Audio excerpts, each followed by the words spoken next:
வணக்க மக்களே, நான் உங்கள் கோடங்கி. விஜயினுடைய அந்த பிரச்சாரம், அதாவது நாளைக்கு திட்டமிட்டிருக்கிற பிரச்சாரம் நடைபெறாது அப்படின்னு நமக்கு தெரிய வருது. ஏன் நடைபெறாது? என்ன பிரச்சனை? இதற்கு யார் காரணம்? இதுதான் இன்னைக்கு பேசுபொருளாக சாயந்தரத்துல பரபரப்பாக ஓடிட்டு இருக்கிற ஒரு விஷயம். ஆனால் ஆக்சுவலாக விஜய் தேர்தல் கமிஷனுடைய அந்த அனுமதியை முறையாக பெறவில்லை என்ற அந்த விஷயத்தை மறைச்சிட்டு, இதற்கு அத்தனைக்கும் காரணம் திமுகவுடைய அதிகாரிகளுடைய சதியால தான் எங்களுக்கு அனுமதி கிடைக்கல அப்படின்னு புதிய உருட்டை தாவேகாவும் அதை சார்ந்தவர்களும், அதாவது குறிப்பாக ஆதவ அர்ஜுனா, நிர்மல்குமார், இந்த மாதிரி அறமண்டைங்க, மரமண்டைங்க, அறவேக்காடுங்க, தற்கூரி கும்பல் மீண்டும் ஒரு பழியை காபந்து அரசாங்கமா இருக்கிற திமுக மீது போடுவதற்கு தயாராகி அதெல்லாம் போட்டுக்கிட்டு இருக்காங்க. இந்த ராஜ்மோகன் ஒருத்தன் இருக்கான். அவன் ராஜ்மோகன் இவ்வளவு நாளா தன்னை ஒரு பெரிய அறிவுஜீவி மாதிரி காட்டிட்டு இருந்தான். இப்ப இந்த பிரச்சனையில அவனும் என்ன சொல்றான்னா, இதற்கு காரணம் திமுக அரசாங்கம். எல்லா அதிகாரிகளையும் சில அதிகாரிகள் மாத்துறாங்க, பெரும்பாலான அதிகாரிகள் அங்கேயே தான் இருக்கிறாங்க, அவர்கள் தான் வேண்டுமென்று எங்களுக்கு அனுமதி தர மாட்டேங்கிறாங்க அப்படின்னு ஒரு பொய்யை பரப்பியிருக்கான். ஏன் பொய்யை பரப்பியிருக்கான் அப்படின்னு சொல்றேன்னா, இதற்கு தேர்தல் நடத்துகிற தேர்தல் கமிஷனுடைய ஆளுகைக்கு உட்பட்ட அந்த அதிகாரியே வெளிப்படையா ஓப்பனா உடைச்சு விட்டாரு. ஏண்டா, வெறும் வெத்து காகிதம் கொடுத்தீங்க, காகிதத்துல எழுதி கொடுத்தாலும் செல்லாதுப்பா, முறையாக அதற்கு ஒரு ஆன்லைன் ஆப் ஒன்று வச்சிருக்கோம். அந்த ஆப்ல நீங்க எந்த இடத்துல பண்ண போறீங்க, எப்போ பிரச்சாரம் பண்ண போறீங்க, எத்தனை மணிக்கு பண்ண போறீங்க, எல்லா டீட்டெயில் அதுல பதிவேற்றம் பண்ணுங்க, கேட்குற டாக்குமெண்ட்டை கொடுங்க, அதன் பின்னாடி உங்களுக்கு அனுமதி வழங்கப்படும். குறைந்தபட்சம் நீங்க 48 மணி நேரம் முன்னாடி அனுமதி கேட்கணும். எந்த இடத்துல பிரச்சாரத்துக்கு போனாலும் நீங்க 48 மணி நேரத்துக்கு முன்னாடி அனுமதிக்கு அப்ளை பண்ணணுன்றது விதி. இப்ப நீங்க நல்லா யோசிச்சு பாருங்க, தேர்தல் நடத்தை விதிகள் தேர்தல் தேதி அறிவிக்கப்பட்டு விட்டால் தேர்தல் நன்னடத்தை விதிகள் உள்ள வந்துருச்சுன்னா யார் முதலமைச்சராக இருந்தாலும் அந்த அரசாங்கத்துக்கு செயல்பாடுகள் நிறுத்தி வைக்கப்படும். பேருக்கு அவர் முதல்வராக இருப்பார், ஆனா அவரால் எந்த முடிவும் எடுக்க முடியாது. அதே மாதிரி அமைச்சர்கள் பேருக்கு அமைச்சர்களா இருப்பாங்க, அவங்களால எந்த முடிவும் எடுக்க முடியாது, எந்த அதிகாரியும் தொடர்பு கொள்ள முடியாது, யாரையுமே அவங்க அதிகாரம் செலுத்த முடியாது, அவர்களை கண்டு யாரும் பயப்பட மாட்டார்கள். அதிகாரிகள் எல்லாருமே தேர்தல் கமிஷன் என்ன சொல்லுதோ அதை தான் ஃபாலோ பண்ண முடியும். அவங்களுக்கு என்ன அதிகாரம் வழங்கப்பட்டிருக்கோ அந்த அதிகாரத்தின்படி தான் செயல்படுவாங்க. தேர்தல் கமிஷனுக்கு தான் அவங்க ரிப்போர்ட் பண்ணுவாங்க. தேர்தல் கமிஷனுடைய முழு கட்டுப்பாடும் யார்கிட்ட இருக்குன்னா, ஒன்றிய அரசாங்கத்தினுடைய கட்டுப்பாட்டுல, எலெக்ஷன் கமிஷனுடைய முழு கட்டுப்பாட்டுல ஒட்டுமொத்த மாநிலமும் போயிடும். எந்த மாநிலத்தில் தேர்தல்னாலும் அதான். அப்ப இங்க தேர்தல் நடத்துகிற அதிகாரியாக எல்லா ரிட்டர்னிங் ஆபீசர்னு சொல்லப்படுகிற எல்லா அதிகாரிகளுக்கும் அவங்களுக்கு சொல்லப்படுகிற உத்தரவுகள் அவங்க யாருக்கு ரிப்போர்ட் பண்ணுவாங்கன்னா, முதலமைச்சராக இருக்கிற மு.க. ஸ்டாலின் ரிப்போர்ட் பண்ண மாட்டாங்க. தேர்தல் நடத்துகிற மாநில தேர்தல் ஆணையராக இருக்கிற, அது ஒன்றிய அரசாங்கத்தால் எலெக்ஷன் கமிஷனில் நியமிக்கப்பட்ட எந்த அதிகாரியும் அவங்கள்ட்ட ரிப்போர்ட் பண்ணுவாங்க. இப்போ இவர் பெரம்பூர்ல ஒரு ஜங்ஷன்ல நாங்க பிரச்சாரத்துக்கு அனுமதி கேட்கிறோன்றாங்க. அந்த இடம் 300 பேர் கூட நிற்க முடியாதுன்னு தேர்தல் ஆணையம் சொல்லுது, அதிகாரிகள் சொல்றாங்க. அந்த இடத்துல 300 பேர் கூட நிற்க முடியாது, அங்க 3000 பேர் வருவாங்கன்னு இவர் கொடுக்குறாரு. ஏற்கனவே விஜய்னாவே கூட்டம் சேருவதை நாங்க பயப்படுறோம், இந்த ஆள் வந்தாலே எல்லாத்துலயும் கூட்டம் வந்துடும். கரூர்ல 41 பேர் செத்து போயிட்டான், அதற்கு முதல் காரணம் கூட்டம் சேர்த்தது தான். அதிகப்படியான கூட்டத்தை சேர்த்து நெரிசலை உண்டாக்கி 41 பேரை காவு வாங்கிட்டு பல நூற்றுக்கணக்கான பேரை மயக்காட்சி விட வச்சு ஆஸ்பத்திரியில படுக வச்சு அமைச்ச பெரிய ஏழரை பிடிச்சவன் தான் விஜய். அதனால நாங்க ரொம்ப கவனமாக பார்க்கிறோம். இந்த அனுமதி கடிதம், அனுமதி கொடுக்குற விஷயங்கள் எல்லாத்துலயும் ரூல்ஸை ஃபாலோ பண்ண யாராக இருந்தா ரூல்ஸ் தான். அது விஜய்க்கு ஒரு ரூல்ஸு, சீமானுக்கு ஒரு ரூல்ஸு, ஸ்டாலினுக்கு ஒரு ரூல்ஸ் அப்படிலாம் கிடையாது. நான் தெரியாம தான் கேட்கிறேன். தேர்தல் கமிஷன் இப்போ அதிகாரத்துக்குள்ள கொண்டு வந்துட்டாங்க, அது ஒரு பக்கம் இருக்கட்டும்.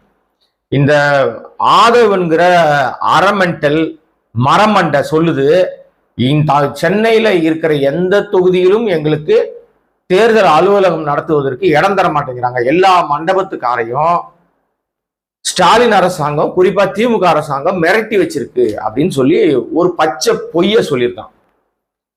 இப்போ நீங்க நல்லா யோசிச்சு பாருங்களேன், இந்த மண்டபத்து ஓனர் இருக்காங்கல்ல, எல்லா ஊர்லயும் மண்டபம் இருக்கு, மண்டபத்து ஓனர்கள் எல்லாரும் ஆளும் கட்சியை கண்டு பயப்படுவாங்களா, அல்லது ஆட்சி போன கட்சியை பத்தி பயப்படுவாங்க? ஆளுங்கட்சியாக வரப்போற நான் தான் சொல்லிட்டு இருக்கிறான் ஒருத்தன். யாருன்னா இந்த தற்கொலை கும்பல் தான். 26 நம்ம தான் முதல்வர், இன்னும் 3 மாசத்துல அதிகாரம் நம்ம கையில வந்துடும், 6 மாசத்துல நாங்க எஃப்ஐஆரை காலி பண்ணிடுவோம், எவன் மேலேயும் வழக்கு இருக்காது, எல்லா வழக்கையும் நாங்க எடுத்துருவோம். இது சொல்றதெல்லாம் இந்த அரமெண்டல் இருக்கான் பாருங்க ஆதவ், இந்த அரமெண்டல் தான் சொல்லிட்டு திரியிறான். இந்த மரமண்டை போற இடத்துல எல்லாம் இப்படிதான் சொல்றான், ஆட்சி எங்களுக்கு தான், ஆட்சி எங்களுக்கு தான். அது இதோட தற்குறி தலைவன் ஒருத்தங்க பாருங்க விஜய், அவனும் போற இடத்துல எல்லாம் சொல்றான், எனக்கும் திமுக தான் போட்டி, நம்ம தான் ஆள போறோம், நம்ம தான் ஆட்சிக்கு வர போறோம், நீங்க எல்லாருமே கான்பிடென்டா இருங்க அப்படின்னு சொல்லி தெரியுறான்ல. நீ தான் ஆட்சிக்கு வர போறன்னு தெரியுது. அப்ப நீ ஆட்சிக்கு வர போறன்னு தெரிஞ்ச பிறகு இந்த மண்டபத்து ஓனர்களுக்கும் தெரியும்ல, உன்ன மாதிரி தானே அவங்களும் யோசிப்பாங்க, ஐயோ ஆட்சிக்கு வர போற கட்சிப்பா, இவங்களை பகைச்சு கூடாதுப்பா அப்படின்னு யோசித்தாங்கன்னா திமுக அழுத்தம் கொடுக்குதுன்னே வச்சுக்கேன். ஒரு பேச்சுக்கு பயப்படுவாங்களா? ஆட்சிக்கு வர போற உன்னை கண்டு பயப்படுவாங்களா? அடிப்படையிலேயே நீ சொல்ற குற்றச்சாட்டுல உண்மை இல்லையே, அதுலயே தெரிஞ்சு போச்சு நீ பொய் சொல்றன்னு சொல்லிட்டு. அதுக்கப்புறம் ஒரு விஷயம், இப்ப இந்த மாதிரி வந்து பொய் பரப்பிட்டு இருக்கிறது இப்ப பொய் அம்பலமாயிருச்சு. எப்படின்னா, இந்த இந்த அரமெண்டல்களுக்கு பல இடங்கள்ல மண்டபங்கள் இருக்கு, முக்கியமான நிர்வாகிகள் எல்லாம் நிச்சயமா ஒருத்தனாவது வச்சிருப்பான், யாருமே வைக்க வேணாங்க. விஜய்க்கே மண்டபம் இருக்கு, கல்யாண மண்டபம்லாம். விஜய்க்கு நிறைய இடங்கள்ல சொத்துக்கள் இருக்கு, காலி இடமெல்லாம் நிறைய கிடக்குதுன்றாங்க. ஏன் அங்க வைங்க, அங்க உங்க கட்சிக்காரன் தானே, உங்க கட்சி தலைவன் தானே, அவன் மண்டபத்தை வாங்குங்க, போயிட்டு அங்க கட்சி அலுவலகம் போடுங்க. விஜய் எந்த காலத்திலும் ஒத்த பைசா செலவு பண்ண மாட்டார். தன் கட்சியா இருந்தா கூட எவனாவது காசு கொடுக்கணும், அதை வச்சு அவர் குளிர் காயணும். இதுதான் அவருக்கு இருக்கிற விஷயம். அதனாலதான் அவர் மண்டபத்தை கூட வித்துட்டாங்கன்னு முன்னாடியே கலப்பி விட்டானுங்க. எவனா கேட்டக்கூடாது இல்ல, யாரும் வந்து ஏப்பாரி மண்டபம் வச்சிருக்க கட்சிக்கு ஆபீஸ் போட்டுக்கிறோன்னு கேட்டக்கூடாதுன்னு மண்டபத்தெல்லாம் வித்துட்டாங்கன்னு அதனுடைய அடிப்பொடிகள் அடிவட்டிகள்லாம் இருக்காங்களே, இவங்களை வச்சு ஒரு பொய்யை பரப்பி விட்டான். அப்பெல்லாம் எந்த மண்டபத்தை விற்கவும் இல்லை, அது பூரா பொய். சரி, அந்த மண்டபத்துல ஏன்டா நீங்க வந்து கட்சி அலுவலகம் போடலன்னா அதுக்கு பதில் கிடையாது.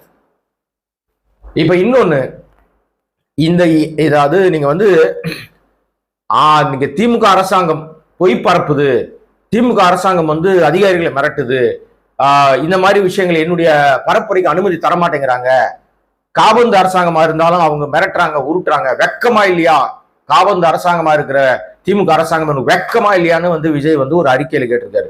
நான் திருப்பி கேட்கிறேன், விஜய் தற்குறி தலைவா, உனக்கு வெக்கமா இல்லையா?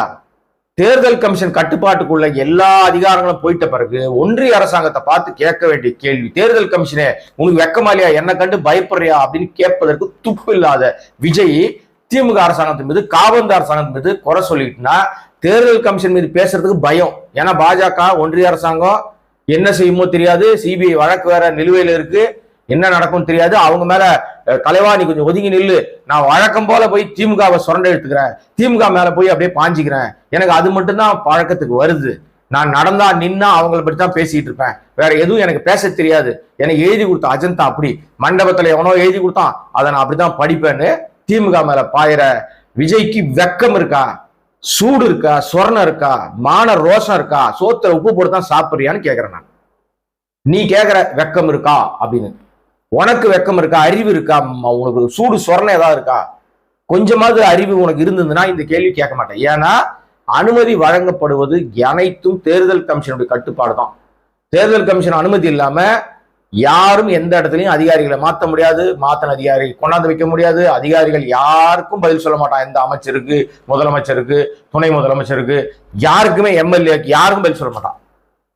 இன்னொன்னு, எல்லா தொகுதிகளிலும் எம்எல்ஏக்குன்னு ஒரு அலுவலகம் இருக்கும், அது அரசால் கட்டி தரப்பட்ட அலுவலகமா இருக்கும். அந்த அலுவலகத்தை தேர்தல் தேதி அறிவிச்ச அன்னைக்கே அந்த அலுவலகத்தை காலி பண்ணிட்டு எம்எல்ஏ சாவியை கொண்டாந்து ரிட்டர்னிங் ஆஃபீஸர்கிட்ட கொடுத்துடணும், தேர்தல் நடத்துகிற அலுவலர்கிட்ட கொடுத்துடணும்.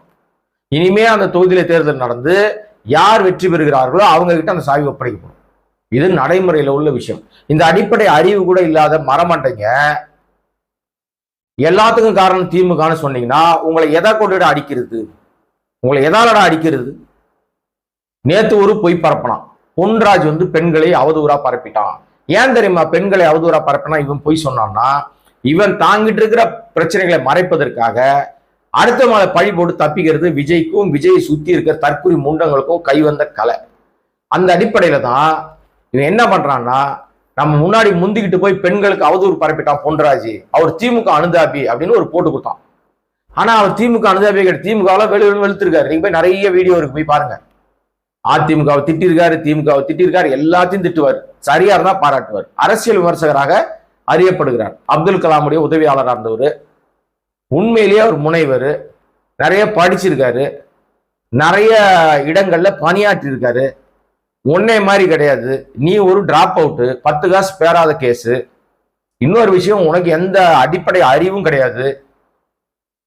உன் பொண்டாட்டி சங்கீதாவை தரக்குறைவாக பேசிய இந்த விர்ச்சுவல் வாரியர்ஸ் பேசும்போது அதற்கு தப்புன்னு அவங்க தலையில கொட்டுறது கூட தெரியாத தற்கொலை முண்டம் இன்னைக்கு வந்து கொந்தளிச்சு வந்து வருது, பெண்களை காப்பாற்ற வருது. பெண்களே அசிங்கமா திட்டுறாங்க. இப்ப இவன் என்னங்க ஜென்மம், இவன் எந்த லிஸ்ட்ல இவனை எடுக்கிறது நம்ம அப்படின்னு விஜய கழுவி ஊத்துறாங்க. இப்ப பெரம்பூர்ல திடீர்னு வந்து கூட்டம் வந்து ரத்து செய்யப்படுது. அப்புறம் இன்னைக்கு வந்து இந்த வேட்பாளர்களை அறிவிக்கிற நுங்கம்பாக்கத்துல ஒரு நட்சத்திர ஹோட்டல். ஏன்னா இது இந்த கும்பலே, அதுவும் விஜய் மாதிரியான எலைட் அரசியல்வாதி, இவெல்லாம் எலைட் அரசியல்வாதிங்க, இவெல்லாம் ரோட்டுக்கு இறங்கெல்லாம் வேலை பார்க்க மாட்டான். நாளைக்கு அரசியலுக்கு வந்து நின்று நீங்க வந்து உங்க தெருவில் எனக்கு பிரச்சனை இருக்குதுப்பா, சாக்கடை அடிச்சிக்கிச்சு, எனக்கு வந்து இந்த குடி தண்ணி வரலப்பா குழாயில, எனக்கு என்னவா பிரச்சனை, என் வீட்டுக்கு வந்து இந்த மாதிரி வந்து ட்ரைனேஜ் ப்ராப்ளம் இருக்கு அப்படின்னு நீங்க சொல்லி பாருங்களேன், ஒருத்தவங்க கூட வர மாட்டான். ஏன்னா இவங்க எலைட்டு நட்சத்திர ஹோட்டல்லே கூட்டம் நடத்துற கேஸுங்க. அப்படிதான் வேட்பாளர் அறிவிக்கிறேன்னு சொல்லி நட்சத்திர ஹோட்டல்ல புக் பண்ணி கூட்டம் நடத்துறேன்னு சொல்லிட்டான். ஊர்ல இருந்து பல ஊர்ல இருந்து வந்துட்டானுங்க கிளம்பி. இவனை நம்பி வந்தவன் பூரா இன்னைக்கு கேன்சல் ஆயிடுச்சு. ஏண்டானா முறையான அனுமதி வாங்க ஒண்ணு. ரெண்டாவது மற்ற வேட்பாளரே கிடையாதுங்க. உண்மையான காரணம் என்னன்னா, இந்த கூட்டத்தை தள்ளி போட்டுனே இருக்கிறதுக்கு காரணம் 234 தொகுதிக்கு வேட்பாளர் இல்லை. அதற்கு உதாரணம் வந்து நீங்க பாண்டிச்சேரி எடுத்துக்கலாம். 30 தொகுதி தான் மொத்தமே. அந்த 30 தொகுதியிலேயே எவங்கிட்ட காசு இருக்கும் அவனெல்லாம் தூக்கி அன்னைக்கே கட்சியில சேர்த்து அன்னைக்கே வேட்பாளர், கட்சியில சேர்த்தானா இல்லையா கூட தெரியாது. 6 பேர் பாஜக வந்திருக்கானுங்க. சாயங்காலம் வரைக்கும் பாஜக இருப்பானுங்களாம். அமைச்சரா இருப்பானா, எம்எல்ஏவா இருப்பானா, அவன் திடீர்னு நீங்க சேர்த்துக்கிட்டு நேர்காணலும் கிடையாது, கட்சியிலையும் சேர்க்கல, கட்சிக்காரனாவும் மாறுற வேட்பாளர் ஆயிட்டான். 30 தொகுதிக்கு அறிவிக்கிறாங்க. அறிவிச்ச பிறகு 2 தொகுதியை கூட்டணி கட்சின்றாங்க. திடீர்னு 2 பேர் வாபஸ் வாங்க வச்சுட்டு 2 பேர் கூட்டணி கட்சின்றாங்க. ஏன்னா எல்லாம் பயந்து ஓடுறானுங்க பின்னங்கால் பெடர்ல பட. ஐயோ இவனை நம்பி நம்ம போய் எலெக்ஷன் நின்னோம்னா நம்ம இருக்கிற சொத்து பத்தியும் வித்து சொல்லி தெரு வந்து பிச்சைக்காரன் ஆயிடுவோம் நம்ம அப்படின்னு தெரிச்சு ஓடுறானுங்க. இங்கேயே முதல் சுற்று 60 பேரை செலக்ட் பண்ணதா சொன்னார். வந்ததே 60 பேர் தான். அதுல 54 பேர் தான் வந்து சரி தலைவா நீ காசு குத்தினா நாங்க எலெக்ஷன் நிக்கிறோம், எங்ககிட்ட காசு இல்லைன்னாங்க. இப்ப என்ன பண்ணி வச்சிருக்காருன்னு தெரியாது. 110 பேர் தான் செலக்ட் பண்ணதா சொல்லப்படுது. ஆள் இல்ல, தெரிச்சு ஓடுறானுங்க. எல்லாம் நிற்பதற்கு பயம். எனக்கு என்ன நினைச்சானுங்கன்னா, அதிமுக எப்படியும் போய் நம்ம சேர்ந்துருவோம், அதிமுக ரெட்டலை பலத்தால நம்ம எப்படியாவது வந்து ஏதாவது ஒரு விதத்துல பிடிச்சி கிடிச்சு தட்டு தடுமாறி நம்ம வந்து ஒரு கணிசமான வாக்குகளை வாங்கிடலாம், சில நேரங்களில் ஜெயிச்சிடலாம்னு கூட கனவு கண்டாங்க. எல்லா கனவையும் ஆதவர்ஜனா உடைச்சிட்டான். விஜய் உடைக்கல, ஆதவர்ஜனா உடைச்சிட்டான். ஏன்னா போற இடத்துல உரண்டை இருக்கிறது ஆதவ மட்டும்தான். எல்லாரையும் சண்டைக்கு இழுத்து எதுவுமே இல்லாம ஆக்கி தேரை இழுத்து தெருவில் விட்ட கதையா விஜய கோணம் தெருவில் விட்டான். இப்ப தெருவுக்கு வந்துட்ட பிறகு என்ன பண்றதுன்னு தெரியல. அடிப்படையில விஷயம் தெரிஞ்சவங்களை கூட வச்சுக்கணும். கூடவே இருக்கிற செவ்வாழையா சொல்லி கொடுக்க மாட்டியான்னு கூடவே இருக்கிற செவ்வாழையா இருக்கிறது யாருன்னா நம்ம செங்கோட்டை தான் கூடவே இருக்காரு. அப்ப கூடவே இருக்கிற செங்கோட்டையும் சொல்லி கொடுக்கணுமா வேணாமா? செங்கோட்டையின் பேச்சை கேட்கறது இல்லை. ஆனா அந்த டிஜிபி ஆபீஸ் போகும்போது என்னமோ தெரியல, செங்கோட்டையனை கூட கூட்டு போறது ஏதோ புதுசா கண்டுபிடிச்சிட்டாராம். அங்க 5 நிமிஷம் கூட இல்லை. உன் கட்சிக்காரனெல்லாம் திருத்து, அப்புறம் புகார் கொடுக்க வரலாம், போடா கிளம்பி போடான்னு சொல்லி அனுப்பி விட்டாங்க. அதான் நடந்திருக்கு. இன்னொரு விஷயம், செங்கோட்டையன் அவர் தொகுதியில வேலையை பார்ப்பாரா, இவர் பின்னாடி சுத்துவாரா? இப்ப இருக்கிறத 10 பேர் தெரிஞ்ச மூஞ்சின்னு வச்சுங்களேன். அந்த 10 பேருக்கும் ஏகப்பட்ட பிரச்சனை இருக்கு. ஆதவர்ஜனா காசு வச்சிருக்கான், மாமனார் சொத்துல உடம்பு வளர்க்குறவன், துட்டு வச்சிருக்கான். வில்லிவாக்கத்துல அவன் தொகுதியில தான் வேலை செய்வான். விஜய்க்கு பக்கத்துல தொகுதி இருக்கிறதுனால வேணா காசு கொடுத்து வேலை செய்ய சொல்லுவான், அவ்வளவுதான் செய்வான். எல்லா தொகுதியும் வேலை செய்வானா செய்ய மாட்டான். வீணா போன நிர்மல் குமார், இந்த வீணா போன ஐஆர்எஸ் மாஜி ஐஆர்எஸ் அருண்ராஜ், இவங்கெல்லாம் கண்டிப்பா டெபாசிட் வாங்க மாட்டானுங்க. ஏன்னா பூரா பொய் பரப்பிட்டு இருக்கானுங்க. பொய்யை பரப்பி இதுல பூரா அந்த மாதிரி வேலை பார்த்துட்டு இருக்காங்க. அந்த எங்க இருக்கானே தெரியல. அருண்ராஜ் தொகுதியில போய் வேலை செஞ்சுட்டு இருக்காரு பொழுது. ஒன்னும் வாங்க போறது இல்லை, டெபாசிட் வாங்க போறது இல்லை. ஆனா இங்க எல்லாம் முன்னாடி எல்லாம் ஆவன்னா மீட்டிங் போட்டு ஆவன்னா பத்திரிகையாளர் சந்திச்சு என்னவோ பெரிய அறிவுஜீவி எல்லாம் கத்துக்கிட்டு வந்த மாதிரி சொல்லிட்டு தெரியுமா. இப்ப ஆளையே காணும். அந்த ஆளை என்ன ஆனா தெரியல. இப்போ வேட்பாளர்கள் இல்லாததுனால இவங்க தேதியை தள்ளி போட்டுனே வராங்க. நேத்து நாங்க 25ஆம் தேதி களத்துல இறங்கிட்டு வர்றாங்க. அப்புறம் 26 நானுங்க, அப்புறம் 27 நானுங்க. சனிக்கிழமை தான் எங்களுக்கு ராசி, 27 தான் ராசி. அப்பதான் காவு வாங்க முடியும் நிறைய பேருன்னு சொல்லி அந்த தேதி குறிச்சானுங்க. இப்ப அந்த தேதி இல்லாம போயிடுச்சு. இப்ப டைரக்டா 29 போயிட்டானுங்க. 30ஆம் தேதியில இருந்து அவர் தேர்தல் பிரச்சாரத்துக்கு போறான். 29ஆம் தேதி வேட்பாளர் அறிமுகமா. இப்ப ஆளை பிடிக்கிற வேலை செஞ்சுக்கிறாங்க. அந்த பக்கம்லாம் போயிடாதீங்க, போனே பிடிச்சி உள்ள போட்டுருவானுங்க. காசு வச்சுக்கிறவன் அங்க போலாம். குறைந்தபட்சம் 2 கோடியிலேருந்து 5 கோடி ரூபா காசு இருந்தால் தான் சீட்டு. கட்சி ஒரு பைசா கூட கொடுக்காது. அப்புறம் எப்படி ஜெயிப்பான்றீங்களா? அட்லீஸ்ட் அரசாங்கம் நிர்ணயித்த தொகை ஒரு 40 லட்ச ரூபா வரைக்கும் நீங்க செலவு பண்ணலாம்னு அரசாங்கம் சொல்லியிருந்ததுன்னா அந்த காசையாவது கொடுக்கணும்ல. அது கூட கொடுக்க மாட்டான். ஒன் வே டிராபிக் தான், வாங்குறது மட்டும்தான். வாங்கி வாங்கி கல்லால சேர்த்துக்கணும். ஒத்த பைசா கொடுக்க மாட்டாப்புல. இப்பேற்பட்ட ஆள் இங்க எவன் செத்தாலும் அந்த இழ வீட்டுக்கு போக மாட்டாரு, துக்கம் விசாரிக்க மாட்டார். ஆனா வளகாப்புக்கு போய் டான்ஸ் ஆடுவாரு, கல்யாண வீட்டுக்கு போய் டான்ஸ் ஆடுவாரு, 3ஆம் ஆண்டு விழா டான்ஸ் ஆடுவாரு, எல்லா இடத்துலயும் போய் டான்ஸ் ஆடிட்டு இருப்பாரு. உலகத்திலேயே திருப்பி போட்டு அரசியல் பண்ற ஒரே ஆள் யாருன்னா அது விஜய் மட்டும்தான். நல்ல விஷயங்களுக்கு போகலனா கூட கெட்ட விஷயத்துக்கு போகணும்னு சொல்லுவாங்க. ஒரு இழப்பு, ஒரு துக்கம் நடந்துருச்சுன்னா அந்த வீட்டுக்கு நம்ம கண்டிப்பாக போய் அவங்க ஆறுதல் சொல்லணும். அவங்க வீடு குடிசையா இருக்கலாம், மாட மாளிகையா இருக்கலாம், பெரிய ஜமீன்தாரா இருக்கலாம், பெரிய ஆட்களா இருக்கலாம், பணக்காரனா இருக்கலாம், ஏழையா இருக்கலாம், அன்றாடங்காட்சியா இருக்கலாம், யாரா இருந்தாலும் இழப்பு என்று விட்டால் அவர்கள் வீட்டுல போய் ஆறுதல் சொல்வதுதான் ஒரு மரியாதை மிக்க மனிதருக்கு அழகு. ஆனா இந்த தாவேக்கா தற்குறி முண்டோன் தண்டோன் இந்த தலைவன் ஒருத்தன் இருக்கான் பாருங்க. இந்த என்ன சொல்றதுன்னா அறவேக்காடு விஜய் அவங்கள மகாபலிபுரம் ரிசார்ட்டுக்கு கூப்பிட்டு ஆறுதல் சொல்றான். ஆனா எப்போனா வளகாப்பு நடத்தி, எப்போனா புள்ள பெத்த பிறகு புள்ளைய கூட்டின்னு கூட விருந்து வச்சுக்கலாம், பிள்ளைக்கு தங்க காப்பு போடலாம், ஜெயின் போடலாம், என்ன ஒன்னா போடலாம். அட்லியோட ஃபேமிலி அது வளகாப்பு எனக்கு புரியவே இல்லை. முதல் குழந்தைக்கு தான் வளகாப்பு நடத்துவாங்க. அதே 2வது குழந்தைங்க வளகாப்பு நடத்துறது எனக்கு ஒன்றும் புரியாத புதிராக இருக்குது. அது என்னமோ ரைட், காசு இருக்குது, 10 பிள்ளை கூட பெற்றுக்கலாம், 10 வளகாப்பு கூட நடத்திக்கலாம், தப்பு கிடையாது. தம்பி அட்லியோட அந்த வளகாப்புக்குப்பா என்னால அரசியல் சூழ்நிலை வர முடியல, என்னால நீ கோச்சிக்காத, குழந்தெல்லாம் பிறந்த பிறகு நான் பார்க்க வரேன், அல்லது நீங்க என் வீட்டுக்கு வாங்க, ஒரு நாள் உங்களுக்கு நான் விருந்து கொடுக்குறேன். உங்க வீட்டுல தான் யாருமே கிடையாது, நீயே ஒண்டி கட்டியா தனியா சுத்திட்டு இருக்கிற கேஸ் தானே, உனக்கு அதுவும் பண்ண முடியாதா? நான் வரேன் பாங்க, குழந்தை பெற்ற பிறகு சொல்லி நான் பாக்குறேன்னு சொல்லியிருந்தான்னா இவன் நல்ல அரசியல் தலைவராக இருக்க லாய்க்கி. பரபரப்பா அரசியல் களம் சூடு பிடிச்சி யாரு நீயா நானான்னு போட்டி போட்டுக்கிட்டு பரபரப்பா எல்லாம் வேலை பார்த்துட்டு இருக்காங்க. தனி விமானத்துல கூட ஜெகதீஷை கூட்டிகிட்டு போயிட்டான் கிளம்பி. அங்க போய் வளகாப்புக்கு போயிட்டான். ஊர் உலகத்துல யாருமே செய்ய மாட்டாங்க அந்த வேலையை, இவன் ஒருத்த மட்டும் தான் செஞ்சிருக்கான். இதுல இருந்து என்ன தெரியுதுன்னா, அரசியலும் மக்களை முட்டாளா நினைக்கிறான். இவன் ஏதோ பெருசா நேர வானத்துல குச்ச மாதிரியும், இவன் வந்தவொடனே தமிழ்நாடே பாலாரம் தேனார ஓட போற மாதிரியும், இவன் தான் நம்ம எல்லாத்தையும் மாத்த போற மாதிரியும் ஒரு நரேட்டிவை செட் பண்ணி காசு கொடுத்து விர்ச்சுவல் வாரியர்னு ஒரு கூட்டத்தை செட் பண்ணி வச்சுக்கிட்டு இவன் எங்க போனாலும் கூட்டம் வர மாதிரி, இவன் போகும்போது திட்டமிட்ட இடங்கள்ல மட்டும் கூட்டத்தை கூட்டுவான். இவன் எங்க போனாலும் கூட்டம் வரும்ல. நேற்று கமிஷன் ஆஃபீஸ் போனானே, ஏன் கூட்டம் வரல? அன்னைக்கு ஆறுதல் சொல்றதுக்கு மகாபலிபுரத்துக்கு போனான், அப்ப ஏன் கூட்டம் வரல? இந்த ஜெகன்மோகன் ரெட்டியோட சொந்தக்காரன் கல்யாணத்துக்கு லீலா பேலஸ் ஹோட்டலுக்கு போனான், அப்ப ஏன் கூட்டம் வரல? ஒரு ஈக்காக கூட வரலங்க. சத்தம் இல்லாம ராத்திரியில நீ போய் தனி விமானத்துக்கு ஏர்போர்ட்டுக்கு போனியா, ஏன் ஒரு ஈக்காக கூட வரல? உனக்கு வளகாப்புக்கு போனியா, அப்ப ஏன் வரல? இதுன்னு தெரியுதா உங்களுக்கு? இது பூரா போய் பரப்புற கூட்டம், ஆளை சேகர கூட்டம். தனியா வந்தான், தன்னெழுச்சியா வந்தான் அப்படின்னு சொல்லி சீனை போட்டுட்டு இருக்கிற கூட்டம். ஸோ இது எதுவுமே உண்மை இல்லை, எல்லாம் பூரா போய். விஜய்க்கு இப்ப இருக்கிற நெருக்கடி என்ன அப்படின்னா, அரசியலுக்கு ஏண்டா வந்தோன்னு இப்ப நினைக்க ஆரம்பிச்சார். விரக்தியின் விளிம்புல இருக்காரு, என்ன பண்றதுன்னு தெரியல. எவனும் கிடைக்கவும் மாட்டேங்கிறான். காசு கொடுப்பாங்கன்னு நினைச்சா எவனும் காசும் கொடுக்கல. எல்லாம் நம்ம போய் அவங்ககிட்ட புடுங்கி சாப்பிட வேண்டிய சூழ்நிலை வந்துருச்சு. நம்ம வந்தவொடனே நேரம் முதலமைச்சர் உட்கார வச்சிருவாங்க. எழுதி கொடுத்த ஃபர்ஸ்ட் வந்தெல்லாம் நம்ம நினைச்சோம், என்னடா அரசியல்னா ரொம்ப டஃபா இருக்கும் போல இருக்கு, வெயில் எல்லாம் பிரச்சாரம் பண்ணுமாமே, ஐயோ என்னப்பா இது எப்படி முடியும் என்னால அப்படின்னு பயங்கர விரக்தியின் விளிம்புல திரும்பின பார்க்க. ஏன்னா தனியா தானே புலம்போம், 4 மணி நேரம் செவத்தியே பார்த்துட்டு போனாமே. நான் சொல்லலைங்க, இந்த ராஜ்மோகன் ஒருத்தர் இருக்கான் பாருங்க, ஒரு நடிகர் ஒருத்தர் இருந்தார், காமெடி ஆர்டிஸ்ட், லூஸ் மோகன் ஒரு நடிகர். அவர் கூட ரொம்ப ஜென்டிலா இருந்தவர். அவரை இவனோட ஒப்பிடக்கூடாது. இருந்தாலும் இந்த மரகாண்ட அறவேக்காடு ராஜ்மோகன் இருக்கான்ல, அறவேக்காடு மோகன், அவன் 4 மணி நேரம் ஜன்னலையே செவுத்தியே பார்த்துட்டு இருந்தான் விஜய் அப்படின்னு ஒரு முறை சொல்லியிருக்கான். இந்த தனியா 4 மணி நேரம் பாக்குறான்னா அவன் மனநிலை பாதிக்கப்பட்டவனா இருக்கணும், சைக்கோவா இருக்கணும்.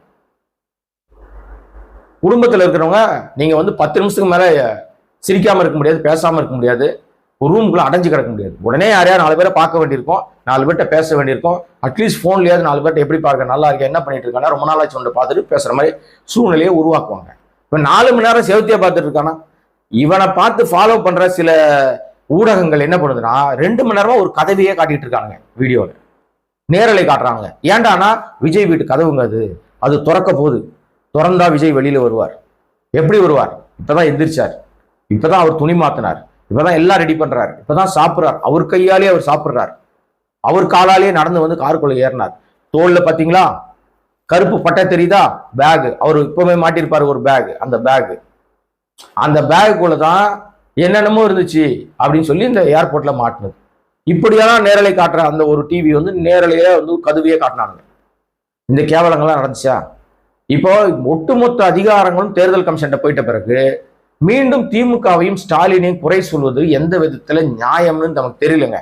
காபந்து அரசாங்கத்தை குறை சொன்னாதான் உனக்கு மக்கள் கிட்ட வந்து ஏதாவது ஒரு விஷயம் நமக்கு கிடைக்கும் அப்படின்னு நினைச்சீங்கன்னா இதுக்கு ஒன்றும் பண்ண முடியாது. ரெண்டு விஷயம் தெளிவா புரிஞ்சுங்க. இவங்க வந்து செயின்ட் ஜார்ஜ் கோட்டையை பிடிக்க போறேன்னு சொல்லிட்டு செங்கோட்டையன் புஷ் வந்தானுங்க. ஆட்சியை பிடிக்க போறோம்னு சொல்லிட்டு சமீபத்துல ஒரு அம்மா 96 வயசு ஆட்சி பாட்டி அவங்க வந்து தாவேக்கால சேர்ந்திருக்காங்க, ஆட்சியை பிடிச்சிட்டாங்க. செயின்ட் ஜார்ஜ் கோட்டையை பிடிக்கிறேன்னு செங்கோட்டையை பிடிச்சானுங்க. இப்ப ஆட்சியை பிடிக்க போறேன்னு சொல்லி ஒரு ஆட்சியை பிடிச்சானுங்க. இதுதான் தாவேக்கா செய்த சாதனை, வேற ஒன்றும் இல்லை. நிர்மல் குமாரா இருக்கட்டும், ஆதவ அர்ஜுனா இருக்கட்டும், ராஜ்மோகனா இருக்கட்டும், அல்லது அந்த கட்சியை சேர்ந்த எந்த இரண்டாம் கட்ட தலைவர்களா இருந்தாலும் இவன்லாம் அரசியலுக்கு லாய்க்கு இல்லாதவன். ஏன்னா தலைவனே தப்பா இருக்கான். தலைவன் என்ன சொல்றானோ அதை ஃபாலோ பண்ணிட்டு இவனுக்கு போயிட்டு இருக்கிறதுனால அந்த செம்மறியாடு கூட்டம்லாம் பார்த்துருக்கீங்களா? வாத்து கூட்டம், செம்மறியாடு கூட்டம், இதெல்லாம் என்ன பண்ணும்னா ஒரே ஒரு வாத்து அப்படி யூட்டன் அடிச்சு குளத்துலையோ ஏரியிலையோ வாய்க்காலையோ இறங்குச்சுன்னா மொத்தம் 300 வாத்தம் இறங்கிடும். அந்த மாதிரி கேடுகட்ட பிறவிதான் இவனுங்கெல்லாம். என்னன்னா நான் வாத்து தப்பா சொல்ல, அது பாவம், அது ஏதோ பண்ணிக்கிட்டு இருக்குது, இறைக்காக அது போயிட்டு இருக்கும். இந்த மண்முனிகள் ஒருத்த விஜயை பத்தி யாராவது தப்பா பேசிட்டான்னா கீழே பூரா கமெண்ட்டை படிச்சு பாருங்க, அபாச அரிச்சனை, படிக்கவே முடியாது, அவ்வளவு கேவலமா பேசுவானுங்க. ஆனா அவனெல்லாம் கண்டிக்கிறதுக்கு இந்த ஆளுக்கு துப்பு இருக்கு. அவனை கண்டிக்கிறதுக்கு துப்பு இல்லாம அவங்க எல்லாம் ரொம்ப இவனுக்கு யோகிய சிக்காமணிகளா உருவாக்கிட்டு பாருங்களேன், பாலியல் பொறுக்கிகளை வச்சிருக்கான்ட்டு நிறைய வருது ஊடகத்துல. என்னென்னமோ நிறைய விஷயங்களை இன்னைக்கு உனக்கு விஜயோட போட்டோ எடுத்து கொடுக்குறேன்னு பாலியல் சீண்டல் ஈடுபட்டதா இப்ப புகார் வந்திருக்கு ஒரு பரதேசி மேல. அது மாதிரி ஒரு மாவட்ட செயலாளரை உனக்கு பதவி வாங்கி கொடுக்குறேன்னு புருஷன் இல்லாத நேரத்தில் இன்னொருத்த வீட்டுக்குள்ள போய் பூந்து தர்மடி வாங்கிட்டு வெளியில வந்தான். எத்தனை பேரை நம்ம சொல்ல முடியும்? இப்படி ஏராளமா இப்ப சமீபத்தில் போக்சோல ஒருத்தனை அரெஸ்ட் பண்ணியிருக்காங்க. ஏன்னா தாவேக நிர்வாகி அவன். இப்படி ஏராளமான நிர்வாகிகள் எல்லா கட்சியிலும் இருப்பானுங்க. ஆனா நீ வளரவே இல்லையப்பா. இப்போ அதிமுக மேல இல்லையா, திமுக மேல இல்லையா, சீமான் மேல இல்லையா, எல்லார் மேலேயும் இருக்குன்னு நீங்க சொல்லலாம். நான் எல்லா கட்சியும் தான் சொல்றேன். அவங்க எல்லாம் வந்து ஏற்கனவே அரசியல் கட்சியா இருந்து நிறைய வந்து தின்னு கொழுத்து நிறைய விஷயம் செய்து மக்கள்கிட்ட நல்ல பேர் எடுத்து மக்களால் புறக்கணிக்கப்பட்டு மீண்டும் அதே மக்களால் தேர்ந்தெடுக்கப்பட்டு கட்சி பரபரப்பா ஓடிக்கிட்டே இருக்கிற சூழல்ல நீ இன்னும் வந்து முளைச்சி இலைய விடல. அதுக்குள்ள பண்றதெல்லாம் அட்ராசிட்டி பார்த்தீங்கன்னா ஏதோ ஆட்சி அதிகாரம் கையில வந்துட்ட மாதிரியே, தமிழ்நாடே கையில வந்துட்ட மாதிரியே. இந்த சீன் எல்லாமே மே 4ஆம் தேதியோட ஓவர். நீ பிரச்சாரத்துக்கு ஒரு போவாரான்னு கேட்டீங்கன்னா போக மாட்டாருங்க, பெருசா போக மாட்டாரு. 234 தொகுதியில எனக்கு தெரிஞ்சு அதிகபட்சமாக ஒரு 30லேருந்து 35 இடம் அதிகபட்சம் விஜய் போய் கவர் பண்ணாலே பெரிய விஷயம். போவதற்கு விஜயால் முடியாது, ஏன்னா வெயில் விஜய்க்கு ஆகாது. திறந்த வேன்ல போய் நின்று கொளுத்துற வெயில்ல நீ வந்து இது போட முடியாது, சாமியானா போட முடியாது, வேற கூடார அடிக்க முடியாது, பழைய மாதிரி ஏசி ரூம்ல வந்து போட்டு நீ வந்து மக்களை சந்திக்க முடியாது. இப்பவும் பாருங்களேன், இங்க நுங்கம்பாக்கத்துல மீட்டிங் போட்டிருக்கானுங்க நாளைக்கு மறுநாள் 29ஆம் தேதி. அந்த இடத்துல வந்து 100 பேர் தான் வருவாங்க, 100 பேர் மட்டும் தான் நாங்க கூப்பிடுவோம், எங்களுக்கு பர்மிஷன் கொடுங்கன்னு கேட்டிருக்கானுங்க. இதுவே வந்து மொத்தம் 234 தொகுதிப்பா, வேட்பாளர்களே 234 தொகுதி. அப்புறம் எப்படி 100 பேர் வருவாங்க? 100 பேர் வருவாங்கன்னு எங்க சொல்றானுங்கன்னா பெரம்பூர்ல வருவானுங்களாம். ஏன்னா 3000 பேர் கேட்டு பர்மிஷன் கிடையாதுட்டானுங்க. 300 பேருன்னு கேட்டாலும் பர்மிஷன் தரமாட்டேன்ட்டானுங்க. இப்ப 100 பேருக்கு இறங்கி வந்துட்டானுங்க.